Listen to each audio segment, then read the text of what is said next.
Welcome to the Business Leadership Series, where we engage with leaders who are making an impact on their worlds and who want to share their knowledge and experience for your personal and professional growth. The following interview is designed to inspire you to become the best leader you can be. Your host, Derek Champagne, is the founder and CEO of The Artist Evolution, a full-service agency building successful brands, marketing tools, and campaigns, and also the author of the best-selling book, Don't Buy a Duck. And now, let's begin today's Leadership Series interview. Welcome to the Business Leadership Series, where our goal is to inspire you to become the best leader that you can be. I'm excited about our guest today, Brian Scudamore. He is the founder and CEO of O2E Brands. Brian, welcome to the program. Thanks so much for having me. Man, I'm really excited about your story, and I can't wait to get into it. Your resume and your accolades are so long it'll be taking me for a while to read. But you're the banner company for 1-800-GOT-JUNK, Wow One Day Painting, You Move Me, and Shack Shine. And you've been on Undercover Boss, Dr. Oz, Dr. Phil, CNN, Today Show, and The View, and then you inducted into the Young Presidents Organization, the Young Entrepreneurs Organization. You've been named in the International Franchise Association's Entrepreneur of the Year in the past, and Fortune's Small Business Best Bosses Award. Congratulations. You've got many more, but man, I'd love to hear your story. You've got a cool story that starts probably before 18, but some of your business starts at 18. Tell me a little bit about your background. Yeah, well, I grew up always having that entrepreneurial bug, which I think I get from my grandparents, who are, they're both gone, but my grandfather and grandmother, I was born in San Francisco. They had an Army surplus store in San Francisco, and I used to, go work there and Christmas holidays, every single weekend I possibly could. And I learned from them all about the passion that they had for business, for customer service, for just playing the game of business. And so I moved to Vancouver, to Canada. My mother remarried, and she married a liver transplant surgeon, and he had the high hopes for me to go to school forever like he did and really become some academic and do some great things like he does. But school just didn't work for me. I'm too ADD, couldn't stick with it, dropped out of high school, and then I ended up finding this beat-up old pickup truck at a McDonald's drive-thru. I was sitting there waiting to order a cheeseburger or something, and I see this beat-up old pickup truck, plywood side panels, filled with junk. It says Mark's Hauling on the side, and I'm like, yeah, that's what I'm going to do. That's going to be my ticket to pay for college. But ironically, what funded my way through college inspired me to drop out. I was learning so much more about business, running a business, more than I was studying in school. And I remember telling my dad, that liver transplant surgeon, hey, Dad, your oldest son is dropping out of school to become a full-time junk man. And sure, I love that. Yeah, he didn't laugh quite like you did, but yeah, the rest is history. But we're friends today, and he's appreciating that I made I took a road less traveled decision and ended up making a business that's been a big success and a lot of fun. And you're being very humble and understated about what a success your company is. I mean, you started at 18. Was you 18 when you got that truck? I was. And you've got a several $100 million company now, and that's very impressive. Tell me Tell me more about the journey along the way. Tell me more about the brands that you have and the vision for those, and I'd just love to hear more about each product. Yeah. So what started with 1-800-GOT-JUNK, 22 years of building this business to almost a couple $100 million. We're at probably $250 million is where we'll finish this year.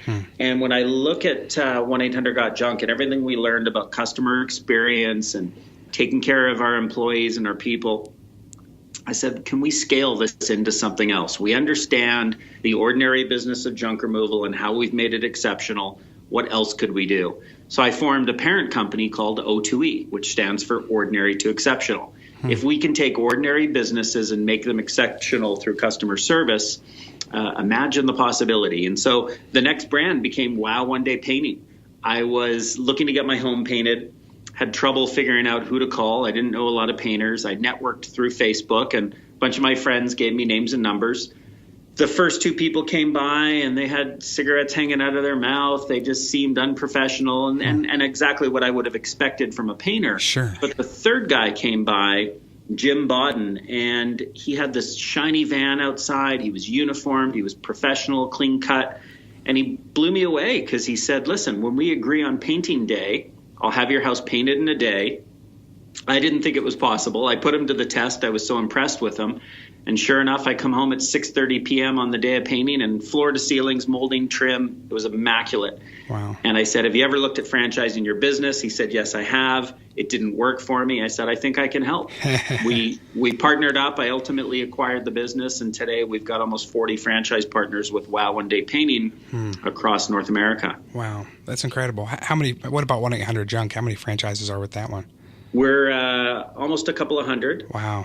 We've got a lot of incredible people all over North America who have been working hard building the brand, and we are on track to double revenues over the next 3 years, from 200 million to 400 million. So there's a lot of great growth happening in that brand, which is the established child in the family, if you will, sort of the grown up. Right. And then the newer brands, the emerging ones, they're keeping us busy, having tons of fun, and really revolutionizing ordinary businesses and making them exceptional. That's really incredible. Tell me about a few of the other businesses under the O2E brands. So we have the third in order is You Move Me. We started a moving company. A few franchise partners and I got together and said, let's start another business. And we decided to do something together because we were friends. We enjoyed working together and wanted a new challenge. And we picked the moving business. I had an awful moving experience, and I thought it just doesn't need to be this hard. My partners could all relate, and we said, let's do this. We knew nothing about moving, but we knew how to move junk. We knew how to move people, not just their boxes, from an emotional level of really taking care of customers. And we said, let's give this a shot. And it's been a few years of learning, systematizing the business, also about 40 franchise partners across North America. We'll do 24 million in revenue this year. So really, for a young business growing so quickly, it's growing more quickly than 1-800-GOT-JUNK did in the early days. 1-800-GOT-JUNK, it took me 8 years to get to $1 million in revenue. We did $1 million in our first, I think, 6 weeks with You Move Me. Wow. So it shows you how much more quickly you can dial things up the second or third time. Yeah, wow. And it's I love how you're staying in these verticals and what role does your existing company have for you to plug these new services, franchises in and be able to grow that quickly? That's amazing. Yeah, well, O2E Brands has become our leadership development company. It's where we find entrepreneurially minded people who might be stuck on an idea, don't know how to get into business for themselves, and we help them. And we develop our people and our leaders, both internally and our franchise owners, and we help them grow with us to build these exceptional brands. It's pretty fun to, what excites me, I sit there and I look at our brands. We've got 4. The goal is 10 brands by 2021, Wow. $1 billion in revenue. Now, I throw that number out there not to impress anyone. It's not really about the money. It's about the people. And what I love most is watching people internally grow and evolve as people and leaders as they build a brand. So if I take Dave Nate, Dave is the managing director, effectively the president of our Shack Shine brand. Okay. Dave was an entrepreneur I've known for 20 years. He started a second business, which was Shack Shine. We reconnected. I fell in love with Dave and his leadership, and he said, let's do something together. I've started this business. Let's integrate in with O2E. And he is such an incredible people leader. He fits so perfectly with our mantra and everything we stand for. And we took his business, integrated it into O2E, and we've got over a dozen partners in our first year, and it's just taken off like you wouldn't believe. Tell me about that company a little bit, the Shack Shine. Yeah, Shack Shine is people get out there and they detail their car. They go get it cleaned, washed on the outside and the inside, and they make it look like new. Well, just like someone does car detailing, we're doing home detailing. We take someone's house and we clean the windows inside and out. We do the gutters. We do the power washing, whatever services they need to make their home shine.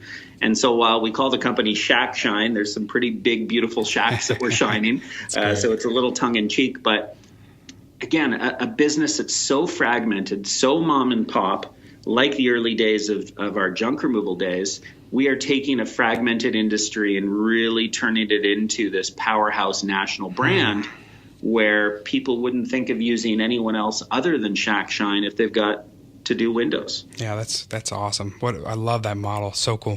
Tell me I've read some of the things that are written about you. Tell me about some of the coolest things that you've found or that your team has found while hauling junk. Oh, they find strange stuff all the time. I mean, my one of my favorites is a customer had me go in and clean out their warehouse, a second story of a warehouse, and it was escargot shells. They had this escargot business that went bankrupt. And we loaded all these shells, threw them out the window into the back of the truck. And he goes, come on, you can fit more in there. And we ended up trying to impress him. So we jumped out the second story into the back of the truck, crushed down these shells, and threw in another truckload of shells. So he was right. It was a bit of a 2-for-1 deal. That's great. You found some valuable things as well, haven't you? Oh, we found John Wayne's Bible, wow. Clark Gable's old piano. You get all sorts of interesting art and collectibles that people will often just keep in their own possession because it's finders keepers. they found something that they've fallen in love with. Right. We had an insurance claim where a guy's wine cellar was off by a couple of degrees, and he was worried all the wine went bad, so he filed an insurance claim and got rid of a couple thousand bottles of amazing wine in his cellar.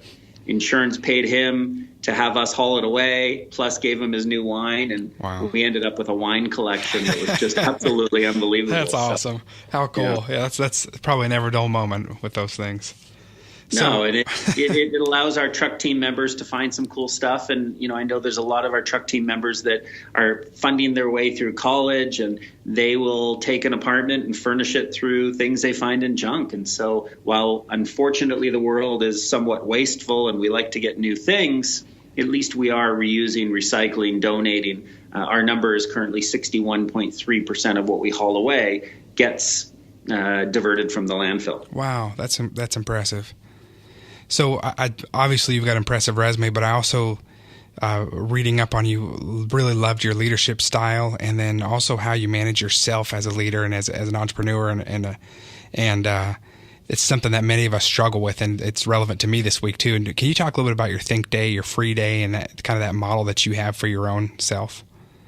Yeah. So Mondays I take as a focus day where I'm off site and I'm really just thinking, writing notes, plotting out the future, catching up on the big ideas that I haven't had time to think through during the week. And so that thinking day is incredible for me, where I love being in the office. I get my energy from people, but I'll find a coffee shop where I don't know anybody, where there's the hustle and bustle, busyness of the coffee shop. I like the energy. I can get things done, but just in a different environment. There'll be days on a Monday when I do my thinking day where I'll be in 6 coffee shops in one day. I like my coffee, and I like to stay caffeinated. It helps with the ADD. But B, just a different environment can allow me to come up with new ideas and think through things that need to be solved. So my role as CEO, as founder of O2E Brands, is I get to be the culture guy, a bit of a cheerleader, a champion of the vision and where we're going. And so being able to get out of the busyness and think through where the company needs to go next is an important part of my role, and I certainly enjoy those days. The free day, to me, what I do on a Friday is I get offline, I get out of the office, and I take my kids to school, or I go paddleboarding, or I go for a nice long bike ride. It's my chance to rejuvenate my brain, my body. It's a chance for me to connect with my family. And, I work hard, play hard. I like to sit there and take a day for me, for really, I'm a better leader and I'm a better person if I take time away from the business and enjoy the disconnection. It helps me be more connected when I do come back. Yeah, I love that. And I was reading about your think days where some of your solutions have come from that, and it helps to not be in the office and come with your creative solutions just by being in other environments. Exactly. Yeah, I love that. So tell me about the culture in your corporate office. What's it like? No private offices, not for myself, not for my president. We are very open, transparent. When people come into our space, they walk in and they use words like electric, feel the buzz, the energy, the enthusiasm, and you see people smile a lot. So work shouldn't be just work. I want people to show up to an office and feel like they're family, feel like they're having fun. We want to take our business seriously, but not ourselves too much. So I love watching smiling faces and people goofing around while they're also getting things done. And it has this ability to be a productive space, but one where we feel like we're making our lives and each other's lives better by working together. Yeah, that's great. So what are a few keys for how you motivate and keep your team performing at their best? I don't ever try and motivate anybody. I think that is something that you grow up being taught by your parents, being shown their values, how to be a motivated person. I think motivation is intrinsic and it has to come from within. So we hire motivated, happy people. I can't make anybody work harder. I can't make anybody really focus on things and get things done if they don't want to. I expect them to do that on their own. So we align people with our vision. We make sure we bring people on board that believe in and see our vision of where we're going. And then we turn them loose and say, okay, let's go make this happen. And we don't restrict them. We don't say it has to be done a certain way. We really work together to come up with solutions. And so as long as people buy into the vision and see what we see, and we've brought on happy, motivated people, I think that's the bulk of the answer. Yeah, that's great. You've inspired me when I've read about how you have the Marine Bell and the morning huddles. Our huddles are at our agency we do celebrate success, but we end up focusing on challenges. I like how you do the gathering for good news. Tell me a little bit about focus on the good news. Yeah, every single day we have a huddle. It's a 7-minute stand-up huddle. We'll ring the bell, and if any of your listeners ever wanted to see our huddle, they just simply have to go to YouTube and Google O2E Brands huddle.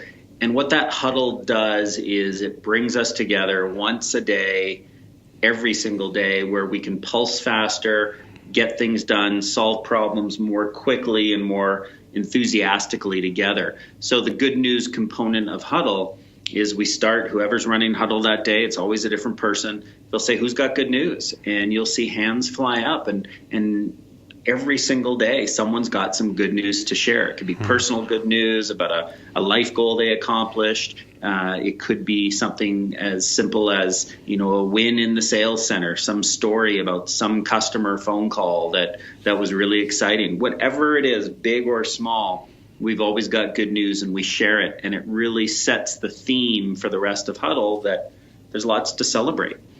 And then we end huddle with a cheer. There's always something going on that we're going to cheer for, whether it was, hey, we just landed a new media placement. Oprah Winfrey show was a big day for us, but it doesn't have to be that big. It could be things, again, a great podcast we were on, or it could be that someone hit a goal that they were setting to achieve, and we end up cheering for whatever that thing is.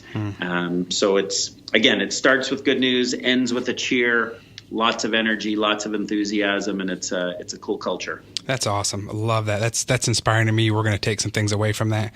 We'll pull that YouTube video of your huddle, and we'll share that with the article version of this interview, so that our listeners can easily take a look at that as well. So, perfect. Hey, tell me a little bit about how you deal with challenges and setbacks that you face. What's your approach to addressing them, and then in the moment, and then to overcoming and being productive from them? Well, I think someone's got to be willing to make mistakes and willing to fall flat on their face, as an entrepreneur or even as a leader of any sorts. And so we have something we call a WTF culture. And what that really stands for is willing to fail. We want to know that people have a willingness to fail, to make mistakes, to own those mistakes, and really take the learning and say, how do I make sure that I never make this mistake again? And how does this make me a better person, better leader next time around? So when bad things happen, in our control or not, if I look at myself personally, when I failed in 2008, when the economy was going sideways, and so was my leadership and my confidence, and we just about bankrupted the company, I learned so much during that period that led me from having the wrong leader, my second in command at the time, to finding the right president who's been with us for 5 years, Eric Church. He's absolutely phenomenal, and he's the perfect leader and complement to me. I would never have gotten there hadn't I had such a big failure with the person before. It made me really think through, what sort of leadership style do I need? What values and capabilities do I need in someone to be able to work together as this two-in-the-box model that we have? You made a big decision a while back when you let go of the entire team, and tell me about that experience. That's, for those of us with small businesses that might have a team of 11, 12, the thought of that is just shocking. Tell me about that time. Yeah, it hurt. I had 11 people, 5 years into the business, brought them all into one room and said, this isn't working out for me. Wow. But I took responsibility, and while I fired 11 people, nine were awful, and one bad apple spoils the whole bunch. I had to get rid of all 11 and start from scratch. And what hurts is you realize you made a mistake. These are people's livelihoods that you're messing with and making some decisions. But I do believe they were in the wrong place, not just me. I took responsibility for it. I said, as your leader, I've let you down. I either didn't hire the right people, train you, give you the love, support that was needed to be successful here. And we really learned, I learned the hard way that a company is all about people, finding the right people and treating them right. And when I moved on to finding those right people, I said, I'm never going to compromise again. I'm going to be so selective and careful in who I bring into my organization. Did I make any mistakes after? Absolutely. But I was very careful and made a lot fewer mistakes. And again, today we would not have a company where I'm looking out out of this meeting room right now, and I'm seeing people smiling. I'm not making that up. Live as I see it, there's people outside there smiling, because we've got this culture where people are happy to be playing this game of business, working together. And I couldn't have had such an amazing environment at O2E Brands without having gotten it so horribly wrong. Wow. Thank you for sharing that. I appreciate your honesty in sharing those things. That's very powerful. Hey, tell me about, what's the beer and barbecue test?